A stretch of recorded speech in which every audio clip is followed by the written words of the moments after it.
Assalamualaikum warahmatullahi wabarakatuh. Kami akan mempresentasikan tentang penggunaan bahasa Jawa halus dalam pembinaan karakter pada anak usia dini yang disusun oleh saya sendiri, Giska Ismaningsih, 2. Latifah Fazrin, 3. Atiyatul Husnia Firda. Latar belakang pembinaan karakter pada anak usia dini. Generasi penerus bangsa mengalami degradasi yang sangat mengkhawatirkan, di mana nilai-nilai kearifan lokal telah terkoyak oleh kuatnya arus pendidikan global. Akibatnya menipisnya tata krama, etika, dan kreativitas anak bangsa menjadi fenomena yang perlu mendapat perhatian serius dalam menata pendidikan di masa yang akan datang. Masa anak dianggap masa yang sangat penting karena merupakan potret kehidupan yang akan datang, dan masa usia dini tersebut merupakan periode emas atau golden age bagi perkembangan anak untuk memperoleh proses pendidikan. Periode ini adalah tahun-tahun berharga bagi seorang anak untuk mengenali berbagai macam fakta di lingkungan sebagai stimulus terhadap perkembangan kepribadian, psikomotor, kognitif maupun sosialnya. Lanjutannya, mengajarkan dan menanamkan nilai sopan santun pada anak usia dini dengan berlandaskan nilai budaya lokal, salah satunya dapat melalui pengenalan dan pendidikan unggah-ungguh bahasa Jawa. Budaya Jawa sebagai salah satu sumber membangun karakter, karena dalam budaya Jawa terkandung tata nilai kehidupan Jawa seperti norma keyakinan, kebiasaan konsepsi, dan simbol-simbol yang hidup dan berkembang dalam masyarakat Jawa. Toleransi, kasih sayang, gotong royong, adab asor, kemanusiaan, nilai hormat, tahu berterima kasih, dan lainnya. Pengertiannya, bahasa Jawa adalah salah satu bahasa komunikasi yang digunakan secara khusus di lingkungan etnis Jawa dan digunakan sebagai bahasa pergaulan untuk berinteraksi sosial.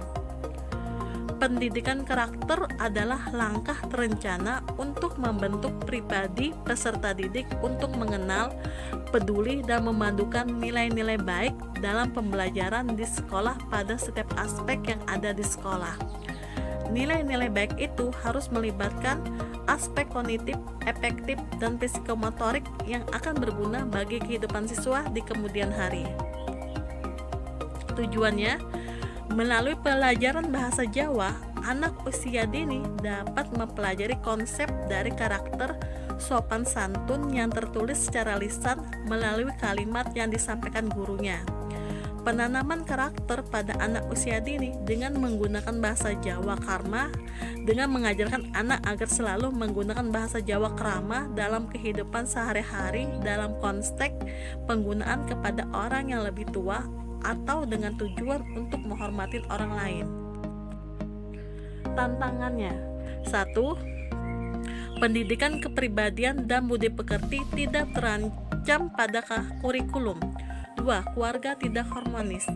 3. Kemajuan teknologi informasi global. 4.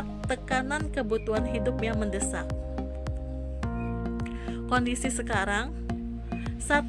Perilaku dan penampilan remaja meniru penampilan remaja barat. 2. Dalam berbicara cenderung berani dengan orang tua dan guru. 3. Melakukan perbuatan yang kurang pantas di tempat umum. 4. Tindakan anarkis dan tawuran. 5. Menghalalkan segala cara untuk mendapatkan keinginannya. Fungsi bahasa Jawa halus. 1.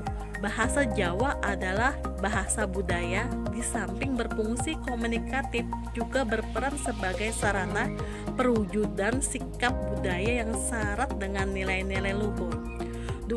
Sopan santun berbahasa Jawa berarti mengetahui akan batas-batas sopan santun, mengetahui cara menggunakan adat yang baik, dan mempunyai rasa tanggung jawab untuk perbaikan hidup bersama. 3. Agar mencapai kesopanan yang dapat menjadi hiasan diri pribadi seorang. Slide selanjutnya akan dibaca oleh Bu Ibu IPA. Cara mengenalkan unggah-ungguh bahasa Jawa pada anak usia dini. Yang pertama, bercerita atau mendongeng berbahasa Jawa. Ketika membacakan dongeng dalam penggunaan bahasa Jawa, baik krama maupun ngoko oleh para tokoh dalam cerita, tuturan atau percakapan yang disampaikan oleh para tokoh juga dapat menjadi cerminan berunggah-ungguh Jawa yang santun. Seorang tokoh anak yang berbicara dengan bahasa Jawa ngoko, anak akan menginternalisasikan nilai-nilai kesopanan berunggah-ungguh yang positif ke dalam sistem moralnya, baik melalui imitasi, identifikasi, maupun modeling. Selain itu, saat mendongeng sebaiknya dilakukan dengan suasana yang menyenangkan, menggunakan gerak tangan atau tubuh, ekspresif atau mimik wajah yang mendukung dongeng tersebut. Hal yang terpenting adalah jangan memaksakan anak untuk mendengarkan dongeng. Menjadi hal utama bagi pendidik dan orang tua. Contohnya ande-ande lumut, Butung Kasarung, Cinderalas, Renting Kuning, Tiang Tani, dan Tikus. Yang kedua, bernyanyi lagu-lagu anak berbahasa Jawa. Tembung dolanan atau lagu anak berbahasa Jawa baik krama maupun ngoko pada anak usia dini. Seperti halnya dongeng Jawa, tembang dolanan juga dapat beragam. Selain kental dengan nuansa budaya Jawa, juga mengandung pesan moral dan nilai-nilai kebaikan atau budi pekerti. Contohnya tembang dolanan atau duwe pitik, bibi tumbas timun, sinten nunggang sepur, ana tamu, dan mentok-mentok. Yang ketiga, berlatih mengucapkan kalimat bahasa Jawa sederhana melalui bermain peran sederhana. Anak-anak dapat dibagi menjadi beberapa kelompok dan masing-masing punya peran berbeda-beda. Bahasa krama dan ngoko pada dasarnya ada dua tingkat dalam bahasa Jawa, yaitu krama, bahasa halus, dan ngoko, bahasa biasa.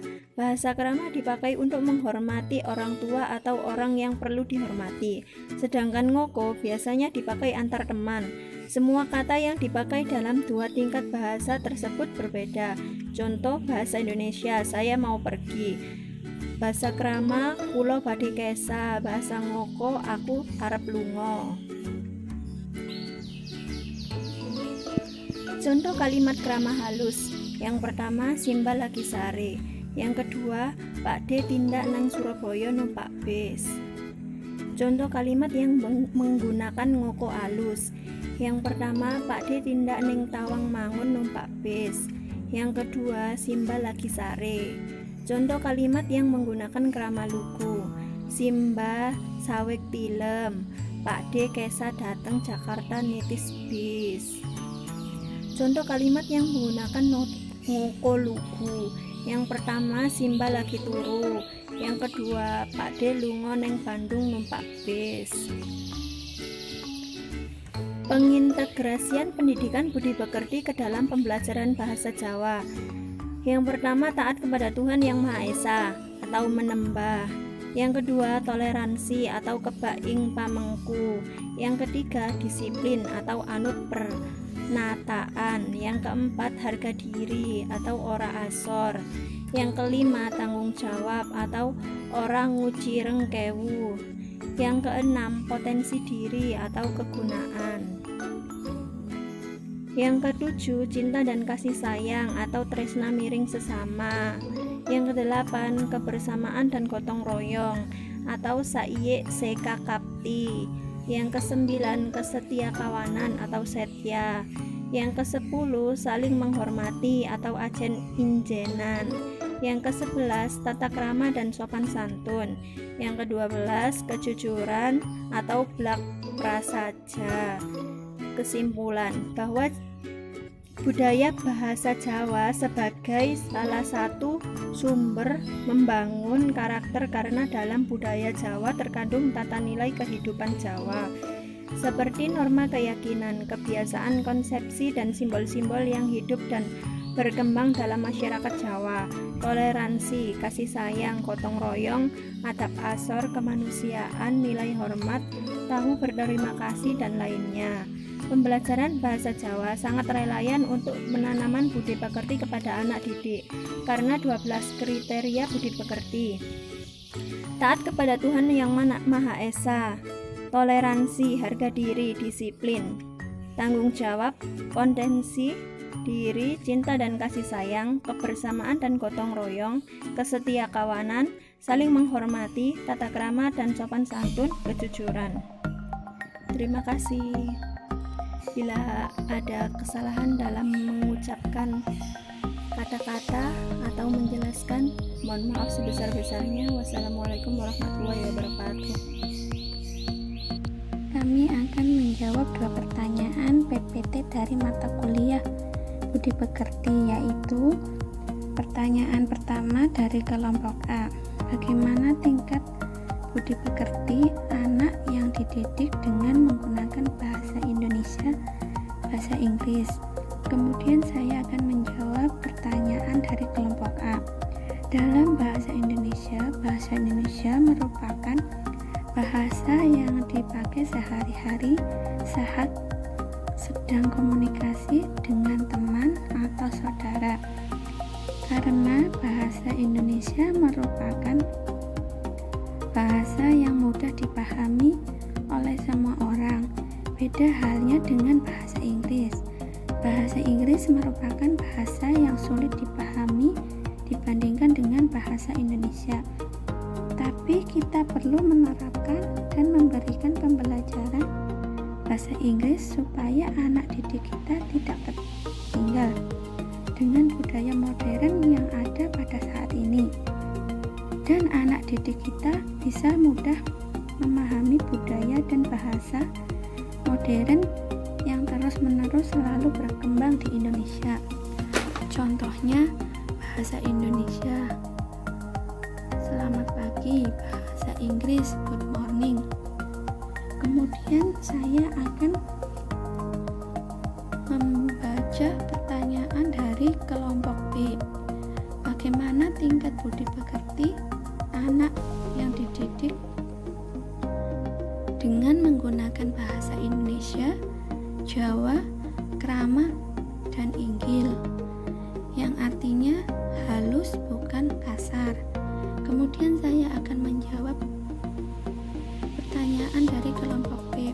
Karena bahasa Indonesia memiliki karakter budaya ketimuran yang dijunjung tinggi, maka dari itu diperlukan pendidikan yang berpegang teguh pada budaya bahasa Indonesia seperti bahasa Jawa, supaya generasi penerus bangsa tidak mudah berpengaruh dengan adanya generasi modern yang kian melimpah di Indonesia. Maka dari itu perlu diterapkan pembelajaran bahasa Jawa. Pelajaran bahasa Jawa memiliki kekhasan sendiri. Keharusan guru memberikan keteladanan dalam berbagai hal yang dipelajari, karena secara khusus pelajaran bahasa Jawa merupakan pelajaran penanaman nilai budaya.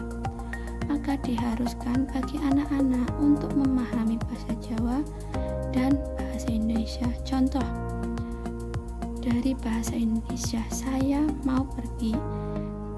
Kemudian contoh dari bahasa Kromo, kula badhe kesah. Cukup sekian dan terima kasih jawaban dari pertanyaan Bu Mira. Apabila ada jawaban yang kurang berkenan, kelompok kami minta maaf. Assalamualaikum warahmatullahi wabarakatuh.